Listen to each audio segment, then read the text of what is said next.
Papier można dodrukować. Złota nie. I właśnie dlatego bogaci wiedzą, co robić. Dlaczego ludzie bogaci kupują złoto? Nie przez przypadek. Nie dla ozdoby. Nie z sentymentu. Kupują, bo wiedzą coś, czego ty możesz jeszcze nie wiedzieć. Złoto nie kłamie. Złoto nie drukuje się z powietrza.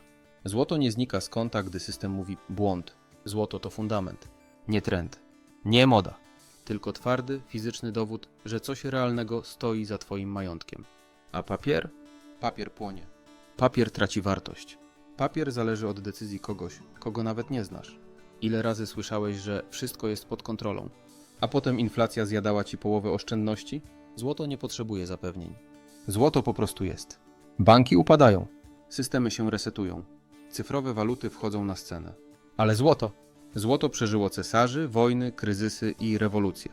To nie przypadek, że banki centralne skupują złoto jak szalone. Nie pytają. Nie komentują. Po prostu robią swoje. A ty? Ty wciąż trzymasz oszczędności w złotówkach? Czym naprawdę jest złoto? Złoto to nie inwestycja. Złoto to ubezpieczenie.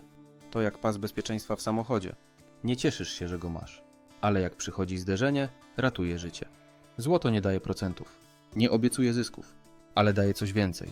Spokój i przewagę. Bo kiedy system się chwieje, złoto stoi prosto. Kiedy waluty tracą na wartości, złoto zyskuje. Nie dlatego, że jest magiczne. Tylko dlatego, że to fizyczny fakt. Nie można go stworzyć kliknięciem myszki. Papierowe pieniądze? Można. Obligacje? Można. Akcje też. Ale złota? Nie. I tu leży cała tajemnica. Bogaci nie kupują złota, bo liczą na wzrosty. Kupują, bo nie chcą stracić. W 2008 roku, podczas wielkiego kryzysu finansowego, ceny złota wystrzeliły. Podczas gdy indeksy giełdowe leciały na łeb. To nie był przypadek. To był instynkt przetrwania. Dlaczego papier to iluzja? Pieniądz fiducjarny to tylko obietnica. Obietnica, że ktoś ci coś wypłaci. Ale co jeśli nie wypłaci? Co jeśli system się zawiesi? Co jeśli bank zamrozi środki? Złoto nie zna słowa zamrożone. Złoto nie potrzebuje internetu, prądu ani aplikacji. Wystarczy, że masz je przy sobie. To dlatego bogaci mają złoto w sejfach. W różnych krajach, w różnych formach. Fizycznie, nie cyfrowo. Bo wiedzą, że cyfry można skasować. A kruszców nie. A ty? Trzymasz wszystko w systemie? Na jednym koncie? W jednej walucie? To jak gra w rosyjską ruletkę. System bankowy działa, dopóki działa. Ale historia uczy, że wszystko działa do czasu. Złoto nie musi działać. Złoto po prostu trwa. Zwróć uwagę na jedno. Bogaci kupują złoto nie wtedy, gdy wszyscy o nim mówią. Kupują wcześniej. Kupują, gdy jest tanie. Kupują po cichu.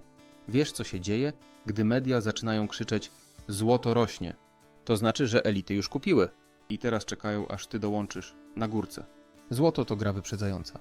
Nie reagujesz, przewidujesz. Chcesz przykład?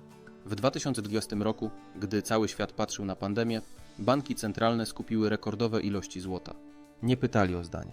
Nie dzielili się strategią. Po prostu wiedzieli. A inwestor detaliczny? Włączał TV i słyszał: złoto to przeżytek. Serio? Jeśli to przeżytek, dlaczego najwięksi gracze kupują je w tonach? Bo wiedzą, że przyjdzie moment prawdy. Moment, gdy cyfrowy świat zacznie się sypać. A wtedy wracamy do rzeczy prostych. Do wartości trwałych. Co możesz zrobić ty? Nie musisz mieć milionów. Nie musisz mieć sejfów w Szwajcarii. Nie musisz mieć firmy offshore i doradców podatkowych. Wystarczy, że zaczniesz. Zacznij od jednej monety. Od jednej uncji. Od jednego kawałka bezpieczeństwa. Nie chodzi o to, żeby wszystko przenieść w złoto. Chodzi o to, żeby nie zostać z niczym. Złoto to kotwica. Na czasy, gdy wszystko inne odpływa. Pomyśl o tym w ten sposób. Masz konto w banku? Okej, ale co, jeśli któregoś dnia nie możesz się zalogować? Co jeśli chwilowa awaria potrwa 3 dni? Albo tydzień? Albo miesiąc? Złoto nie potrzebuje dostępu. Złoto masz fizycznie. Złoto jest wolnością. Nie daj się złapać w pułapkę papieru, bo papier zawsze można anulować. A złota? Złota nie da się zamrozić. Nie da się zresetować. Nie da się tu dodrukować. Decyzja należy do ciebie, złoto czy papier. Bogaci już wybrali. Nie czekali na kryzys. Nie pytali o zgodę. Nie tłumaczyli się. Zrobili co trzeba. Bo wiedzą, że w grze o przetrwanie liczy się czas. Nie gadanie. Więc pytanie brzmi, czy ty też wybierzesz mądrze? Czy nadal będziesz ufać systemowi, który nie ufa tobie? Złoto nie pyta. Złoto nie ocenia. Złoto po prostu jest. Masz wybór. Zostań z papierem. Albo weź coś, co przetrwa wszystko. Wiesz, co masz zrobić. Pytanie tylko, Czy odważysz się? Jeśli ten film dał Ci do myślenia, zostaw suba i kliknij dzwoneczek. Na tym kanale nie będziesz słyszeć pustych haseł. Tylko konkrety, strategie i prawdziwa edukacja finansowa. Pomagam tym, którzy chcą wiedzieć więcej, niż pozwalają im media. A teraz Twoja kolej. Co byś zrobił, gdyby jutro zniknęła wartość papierowego pieniądza? Masz plan? Masz alternatywę? Napisz w komentarzu. Zobaczymy, ilu z nas naprawdę myśli długoterminowo.